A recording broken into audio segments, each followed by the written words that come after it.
Assalamualaikum warahmatullahi wabarakatuh. Waalaikumsalam warahmatullahi Pemirsa, apa kabar? Senang sekali berjumpa lagi bersama saya Konita Malina Amalia tentunya dalam podcast kali ini bersama DPRD Provinsi Banten, di mana pada Senin 2 November 2025 Gubernur Banten Andra Soni melantik sebanyak 23 pejabat eselon 2. Meski saat ini masih menyisakan OPD yang diisi oleh PLT seperti Inspektorat, Biro Hukum, Biro Organisasi, dan BPSDM. Pelantikan tersebut juga selain mengisi sejumlah jabatan yang kosong, merotasi beberapa pejabat untuk penyegaran organisasi perangkat daerah atau OPD. Kemudian statement Pak Gubernur juga akan melakukan mutasi tahap 2 yang menyasar pejabat yang menduduki jabatan di atas 5 tahun.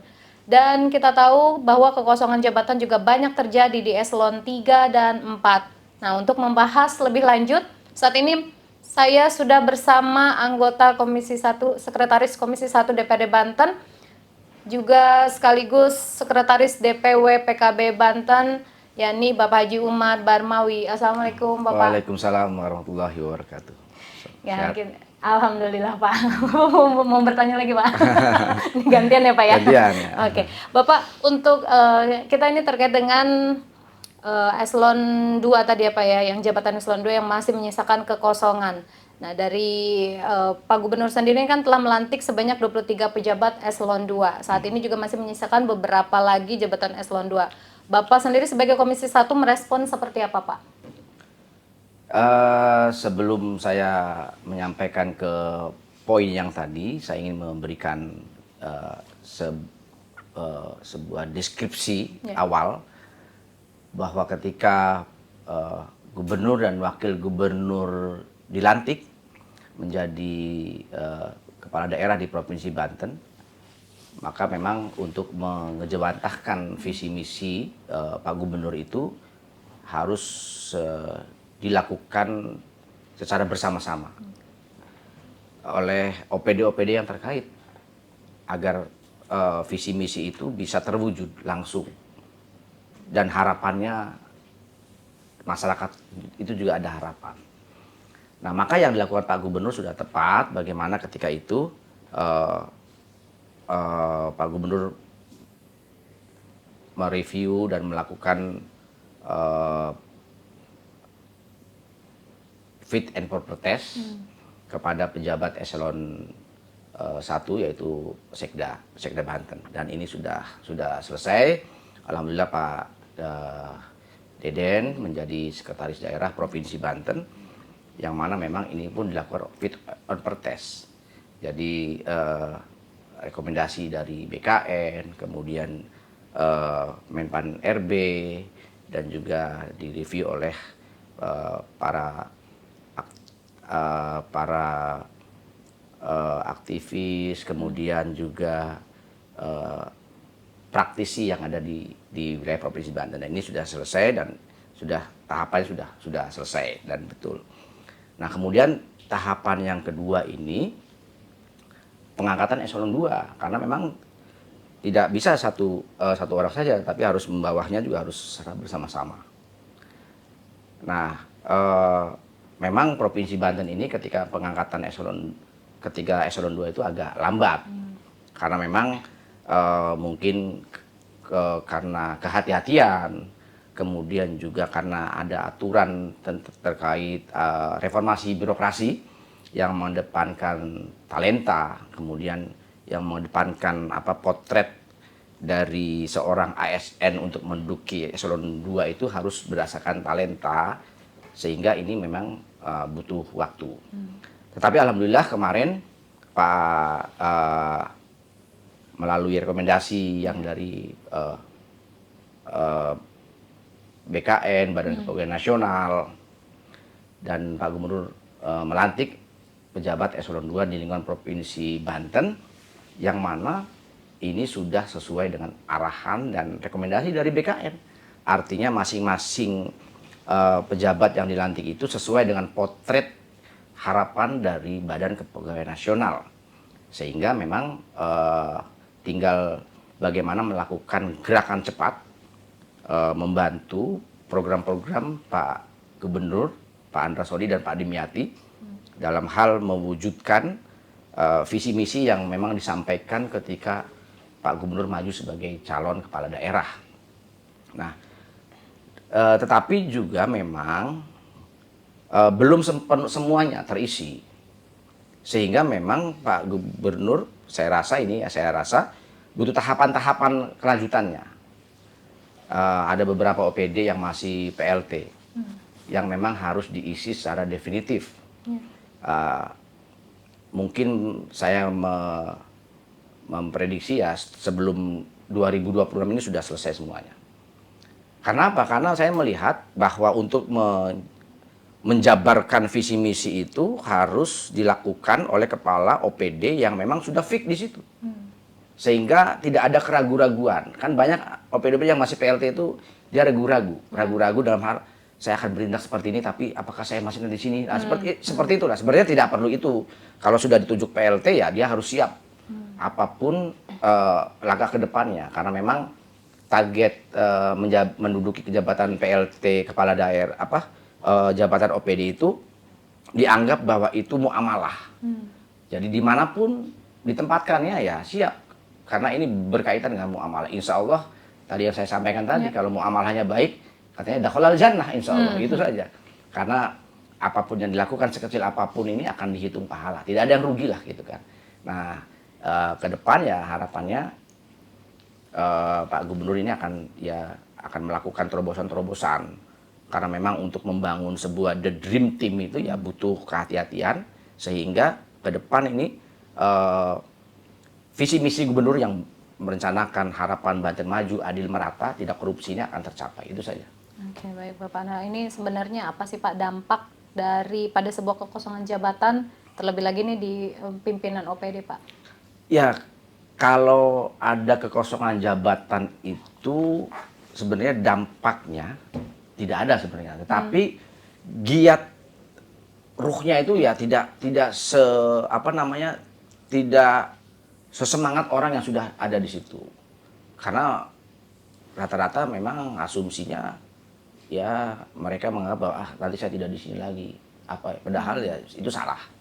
Itu salah. Harusnya apapun jabatannya mau fix atau masih PLT, dia harus melakukan terobosan-terobosan ini. Nah, dan ke depan ini ada program-program Pak Gubernur melalui APBD 2026 yang sudah diketok palu.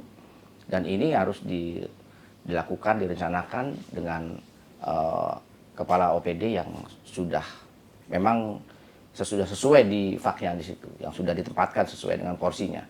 Sehingga kalau OPD itu ditempatkan ada kekosongan, maka ya pasti program-program itu tidak semuanya dilakukan. Artinya ada kehati-hatian, tidak berani melakukan terobosan-terobosan. Dan ini akan mengganggu terhadap penyerapan APBD, apalagi di 2026 perubahan. Nah harapannya kalau 2026 ini sudah fix semua ya insya Allah ini penyerapan anggaran ini akan maksimal, sehingga program-program yang dilakukan juga secara maksimal. Dan tadi itu target program pemerintah Provinsi Banten adalah asas kemanfaatan untuk masyarakat. Oke. Menurut Bapak sendiri ini sudah ideal belum sih Pak, ini pejabat eselon 2 yang saat ini ditempatkan oleh Pemprov untuk yang dilantik tersebut, ini menurut Bapak karena Bapak kan mungkin ini sudah lama gitu melihat di Pemprov Banten. Iya. Sebenarnya itu sudah sangat ideal dan itu atas potret dari talenta. Talenta Badan Kepegawaian Negara. Karena apa sih? Karena mengapa reformasi birokrasi ini mengedepankan talenta? Karena memang dari talenta itu melihat dari kinerja, kemudian melihat dari kemampuannya, kemudian masa bekerjanya, kemudian intinya itu ada masuk kepada talenta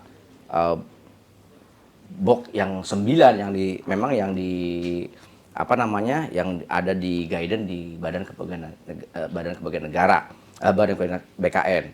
Nah, artinya bahwa pejabat-pejabat yang dilantik maupun yang akan dilantik ini pasti sesuai dengan kriteria dan harapan masyarakat Banten. Itu saja. Dan ini pun sudah melalui talentanya sebenarnya. Jadi tidak ada lagi lah kalau misalnya ada pejabat ini, oh ini tidak sesuai dengan, oh bukan, karena memang itu atas rekomendasi. Guidance-nya adalah reformasi birokrasi melakukan dengan pengangkatan itu menggunakan talenta. Gitu. Oke. Menurut Bapak sendiri ini manajemen talenta itu seperti apa sih Pak? Nah, manajemen talenta itu memang sangat fair sekali ya. Sangat fair sekali karena melihat potret dari sisi kinerja, capaian-capaiannya, ya kan. Sehingga tidak mengedepankan like and dislike lah. Oke. Kalau menggunakan manajemen talenta, tapi juga ada kekurangannya. Kekurangan dengan menggunakan manajemen talenta ini, ada orang yang memang cakap dalam bekerja, kemudian tapi dia kurang komunikatif, kurang mengisi aplikasi yang ada di reformasi birokrasi itu, dan nilainya dianggapnya kurang baik, gitu kan. Sehingga saya rasa kedepannya harus ada komparasi lah, penggabungan antara manajemen talenta dan dilihat dari ya sisi kinerjanya.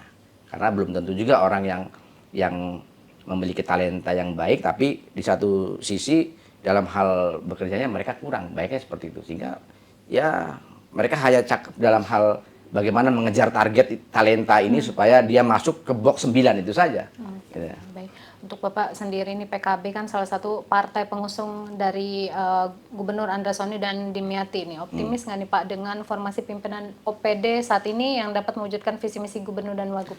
Ya, kami di DPRD pasti akan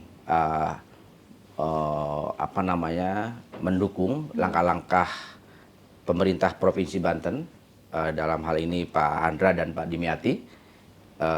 Bagaimana Pak Andra Dimyati ini juga saya sudah kenal ketika di DPRD dulu, melakukan hal-hal terobosan-terobosan yang memang yang akan dampaknya dapat dirasakan oleh masyarakat. Sehingga kami di fraksi PKB pastinya akan mendukung kepada program-program Pak Andra Soni melalui OPD-OPD yang terkait ini, dan makanya kami juga menjamin bahwa kepala OPD yang diangkat itu adalah sesuai dengan harapan dan pastinya sesuai dengan rekomendasi Badan Kepegawaian Nasional, ya kan, terkait reformasi birokrasi melalui talenta itu. Nah, ini kan Bapak salah satu tugas legislatif adalah pengawasan. Apakah proses kemarin nih sudah sesuai dengan ketentuan, artinya memang bebas dari adanya transaksi, dan mengingat memang visi misi Gubernur sendiri kan ini bebas korupsi, Pak? Ya, kan kita bisa melihat apa yang jadi potret, kenapa sih Provinsi Banten ini lambat? Ya karena itu hati-hatian.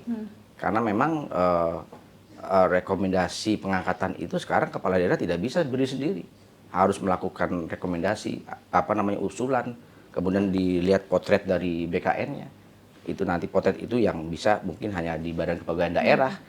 Nah, sehingga memang semua proses itu sebenarnya sudah sesuai gitu, tidak ada permasalahan.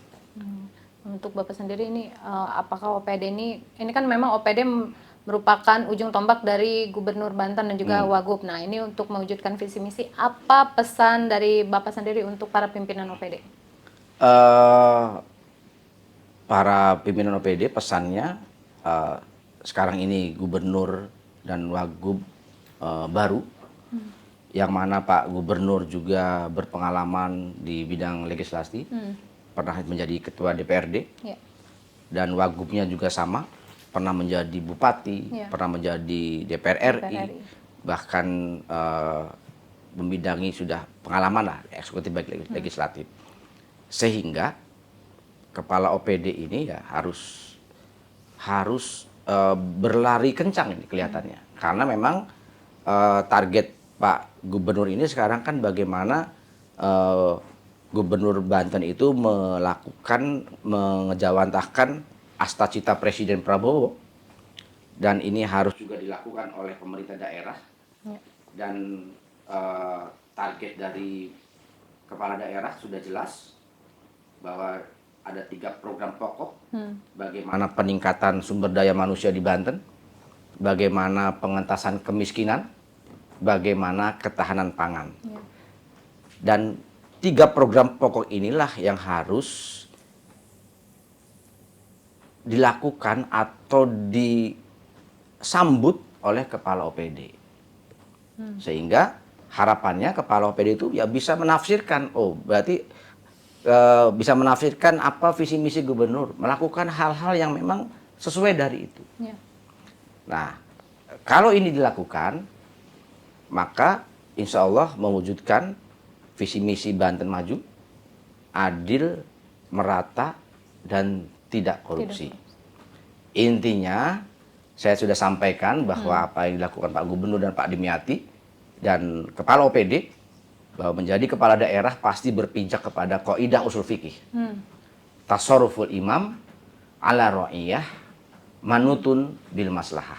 Dan ini sesuai dengan arahan Pak Gubernur, bahwa program APBD itu harus dilihat dari asas kemanfaatan untuk masyarakat. Itu saja. Terima kasih. Oke, baik Pak. Nah, selain tadi jabatan eselon 2 yang juga banyak diisi PLT, nah ini juga jabatan eselon 3 juga masih banyak diisi oleh PLT. Apa dorongan Bapak sendiri sebagai Dewan? Ya, saya melihat ini sudah akan ada perubahan-perubahan. Akan ada perlakuan, akan ada mutasi, rotasi, pengisian jabatan di tingkat baik itu eselon 2, eselon 3, dan mungkin ada pengangkatan di eselon 4. Ya. Nah, karena apa? Karena memang 2026 para OPD ini akan diajak berlari kencang oleh Pak Gubernur dan Pak Wagub.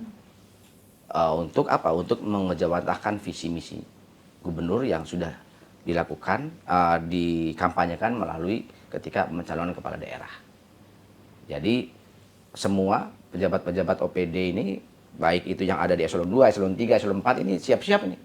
Ke depan ini akan diajak lari kencang. Maka yang tidak siap, ya pasti akan ditinggal, akan tertinggal gitu. Itu saja. Oke, Pak. Harapannya mungkin Pak untuk pengisian jabatan di Pemprov Banten sendiri seperti apa, Pak? Ya, harapan kami dari DPRD memang dalam hal bidang pengawasan ini, ya harapannya ke depan juga ketika pengisian jabatan ini minimal diinformasikan kepada Ketua DPRD, kemudian disampaikan kepada mitra di Komisi 1 terutama, karena memang Komisi 1 adalah membidangi masalah kepegawaian kepemerintahan, sehingga kami bisa memberikan masukan-masukan, kemudian kami bisa ya sama-sama menunaikan pemikiran-pemikiran yang positif bersama-sama membangun Provinsi Banten. Itu saja. Oke, baik Bapak. Terima kasih untuk perbincangannya kali ini Pak. Mudah-mudahan sehat selalu ya Pak. Alhamdulillah. Dan mudah-mudahan Pemprov Banten ini bisa berjalan dengan semestinya Pak. Insya Allah mudah-mudahan ini harapan baru ini masyarakat dengan Gubernur baru Pak Dimyati, Pak Andra dan Pak Dimyati ini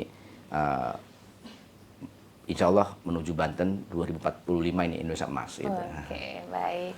Pemirsa, demikian pada podcast kali ini, dan kita juga bersama dengan Sekretaris Komisi 1 DPRD Banten, Bapak Haji Umar bin Barmawi, yang juga sebagai Sekretaris DPW PKB Provinsi Banten.